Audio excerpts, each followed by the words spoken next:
I'll have to use me explosives. Explosives?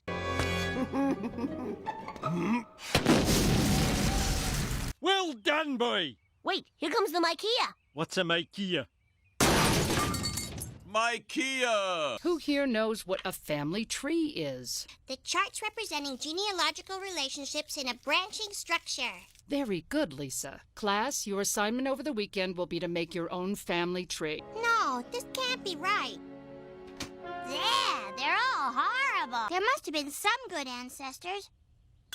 Grandpa, don't you know any? Not a one! Maybe the nicest was Abigail Simpson, who you know as the Pittsburgh Poisoner. I have to know that somewhere in the muck and the mire and the Pittsburgh Poisoners, this family had a noble spark. And I will find it, even if I have to go back to Adam and Eve. Whoa! Well, are you gonna help me or what? Thank you. So what are you looking for? Family records for a school project on genealogical... Hey, that's great. So dusty. The Diary of Eliza Simpson? This entry is dated April 14th, 1860. Keep reading, honey. Dearest Diary, today I am the happiest girl in Springfield because tomorrow I shall get my very first slave. I can't believe we're descended from slave owners. Dear Diary, I must be brief, for tonight is the grand ball at Colonel Burns's plantation. I shall dress myself in finery like a well-to-do Southern belle. In my elegant gown, no one will suspect that I'm actually on a mission to help my very first slave escape to freedom. Yes! She wasn't a slave owner. That's a great story, Lisa, and you should stop reading right there. Wait, what are you doing? I want to know what happens next. Well, I don't. The motto of The Simpsons is, quit while you're ahead. Time for bed, sweetie. Lisa, it's me, Eliza, the one good Simpson. I've got so much more to tell you. You still reading that thing? I'm warning you, when something goes into that vent, it shouldn't come out. Ever! Listen, April 20th, 1860. A week ago, I had no idea what the future would bring, which I guess is always true of everyone all the time. Anyway, last Saturday night, I went to Colonel Burns's ball. I don't like this new Viennese dance craze, the waltz. 1, 2, 3, 1, 2, 3. Where's the 4? All music needs a 4. I'll have the orchestra adjust its time signature, sir. See that you do. In the confusion, I slipped out of the ball and made my way to the stables where I was to meet Mr. Burns' slave, Virgil. Follow me north to freedom. I don't think so. Why, because I'm young and I'm a woman? No, because you're pointing south. Oh, right. Sorry. Where do you think you're going?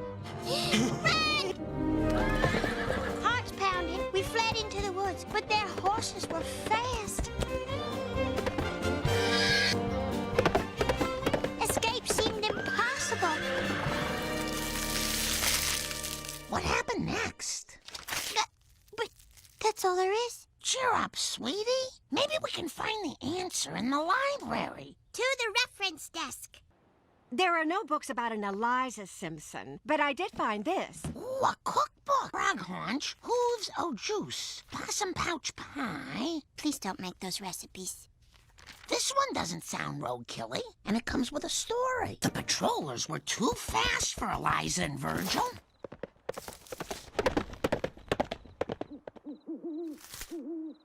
Luckily, they chanced upon a traveling circus. So, you got any talent? Well, I am a bit musical.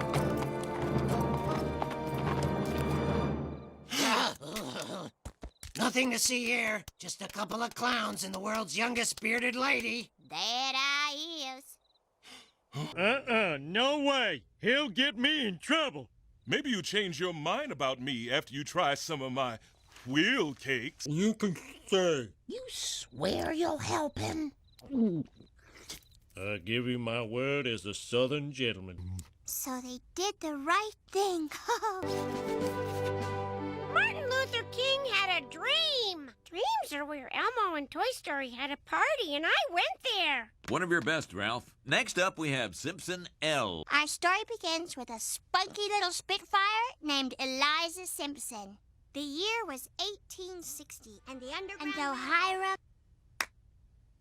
Bravo, Lisa.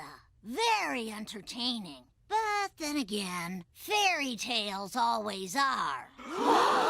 Great-grandpapa, Milford Van Houten. April 22nd, 1860. You're lying. Leave me alone. I have shells to crop. That's one of Virgil's sugar-sprinkled cake rings. Now, where is he? Mooncuff! I can't tell you where he is. I swore an oath. I see. You know, Simpson, every man has his price. I would say your price is a pleasant surprise. That's exactly my price. Father, no! Women only express their opinions in diaries to be found long after they're gone. Yes, sir. That a girl. Now, where's my man? In a turnip shed. After that fateful day, I could never even look at Eliza again. It didn't help that the next day he drank bad well water and went blind.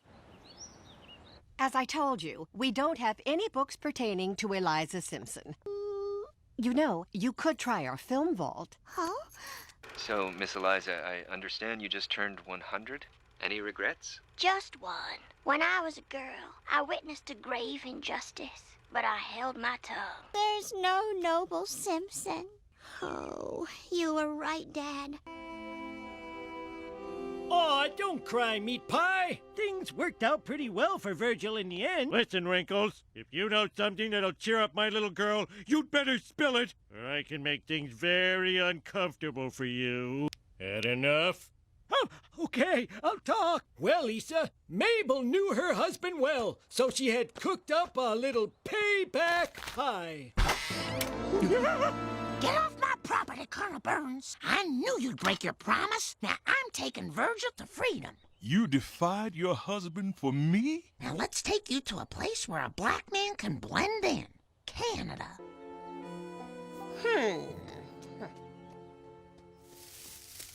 Mabel, why don't I go on alone and you go back to Hiram?